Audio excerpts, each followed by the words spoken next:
नमस्कार, मैं हूं आपके साथ प्रिया तिवारी और आप देख रहे हैं केकेडी न्यूज। रूस यूक्रेन के युद्ध का आज 11वां दिन है। इस युद्ध से न सिर्फ इन दो देशों को बल्कि पूरे विश्व को कई संकटों का सामना करना पड़ सकता है। दोनों देश भारी जान माल का नुकसान झेल रहे हैं, लेकिन युद्ध रुकने का नाम नहीं ले रहा है। इस युद्ध के चलते रूस पर अमेरिका समेत कई देशों ने प्रतिबंध लगाए। अमेरिका ने पहली बार रूस के सामने एक प्रस्ताव तक रखा और इस प्रस्ताव में स्पष्ट रूप से अमेरिका ने कहा कि अगर रूस यूक्रेन पर अपनी सैन्य कार्रवाई रोक देता है तो अमेरिका अपने सारे प्रतिबंध हटा देगा। और इसके बावजूद युद्ध के रुकने के कोई आसार नजर नहीं आ रहे। एक तरफ जहां पूरा विश्व इस युद्ध को रोकने की कामना कर रहा है, वहीं रूस ने जब से परमाणु हमले की धमकी दी है तब से अमेरिका से लेकर यूरोप तक में हलचल मच गई है। हिरोशिमा नागासाकी के परमाणु हमले से अभी तक विश्व उभर नहीं पाया है। ऐसे में रूस की ये धमकी पूरी दुनिया के लिए तबाही ला सकती है।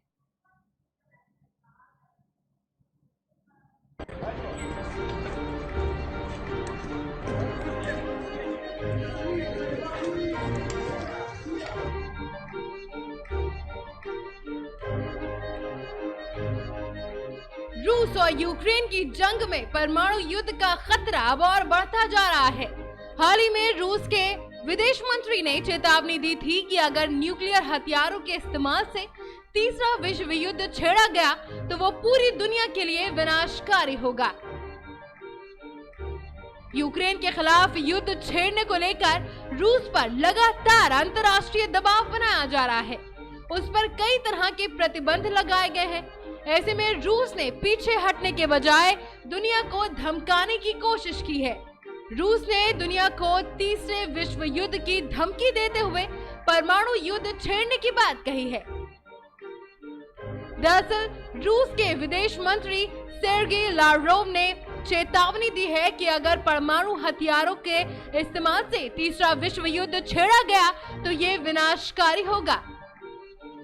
रूस ने कहा कि अमेरिका के राष्ट्रपति जो बिडेन को मालूम है कि प्रतिबंधों का नतीजा क्या होगा।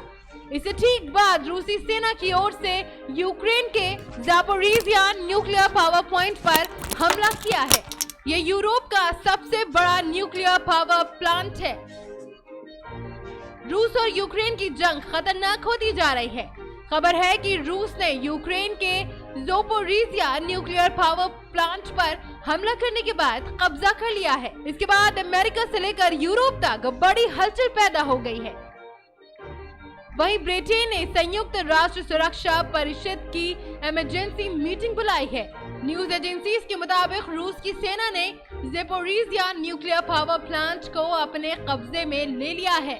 बताया जा रहा है कि रूसी हमलों में प्लांट की यूनिट 1 के रिएक्टर कंपार्टमेंट को नुकसान पहुंचा रहा है।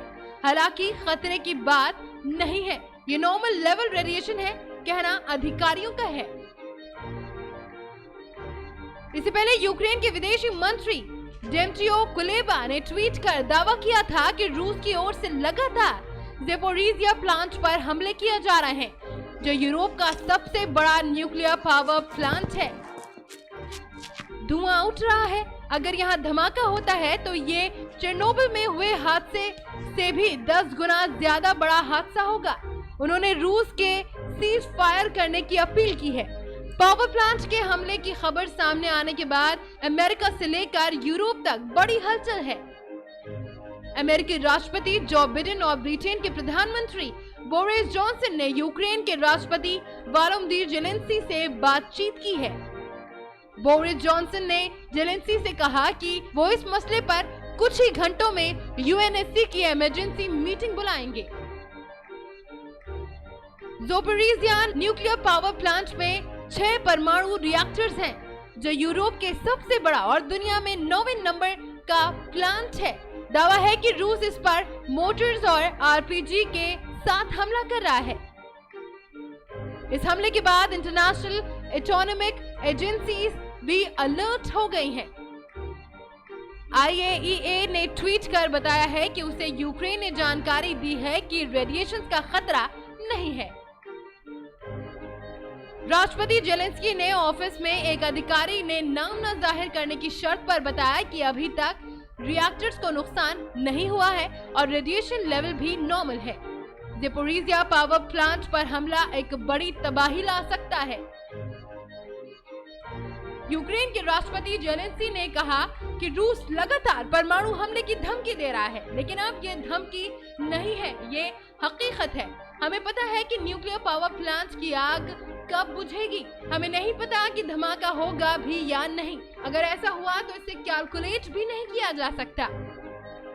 राष्ट्रपति जेलेंस्की ने यह भी कहा कि रूस की सेना को तुरंत रोकना चाहिए। यूक्रेन में 15 न्यूक्लियर रिएक्टर्स हैं। अगर न्यूक्लियर धमाका होता है तो ये सब का अंत होगा, पूरा यूरोप खत्म हो जाएगा, मतलब पूरे यूरोप में लोगों को निकालना पड़ेगा। उन्होंने अपील करते हुए कहा कि रूसी सेना को रोकने के लिए यूरोप को कदम उठाना होगा। यूरोप को परमाणु आपदा में मरने मत दो। जेलेंस्की ने चेरनोबिल हादसे का जिक्र करते हुए कहा कि ज़पोरिज़िया में 6 रिएक्टर्स हैं। चेरनोबिल में एक ही ने तबाही मचा दी थी। वहीं विदेश मंत्री दिमित्रो कुलेबा ने कहा कि अगर यहाँ धमाका होता है तो चेरनोबिल में हुए हादसे से भी 10 गुना बड़ा हादसा होगा। दरअसल अप्रैल 1986 में चेरनोबिल न्यूक्लियर पावर प्लांट में एक हादसा हुआ था। इस हादसे में मारे गए लोगों को सही आंकड़ा भी अभी तक मौजूद नहीं है, लेकिन न्यूज एजेंसीज के मुताबिक इस हादसे में प्रत्यक्ष या अप्रत्यक्ष तौर पर 93,000 लोगों की मौत हो गई थी। Zaporizhzhia nuclear power plant Ukraine के डेप्नियर नदी के पास बसे एनरहोडार शहर में स्थित है। इसी प्लांट से यूक्रेन की 25% बिजली सप्लाई होती है। रूस की सेना पहले ही चेरनोबिल न्यूक्लियर पावर प्लांट पर कब्जा कर चुकी है। अगर इस पर भी कब्जा होता है तो इससे यूक्रेन समुद्र से कट जाएगा। इस शहर में 50,000 से ज्यादा आबादी रहती है। अगर ये प्लांट रूसी सेना के कब्जे में आया तो इससे न सिर्फ यूक्रेन बल्कि पूरे यूरोप पर बड़ा खतरा मंडरा सकता है। यहाँ रूसी सेना को रोकने के लिए गुरिल्ला वॉर लड़ा जा रहा है। आम लोग रूसी सेना को रोकने के लिए एकजुट हो गए हैं।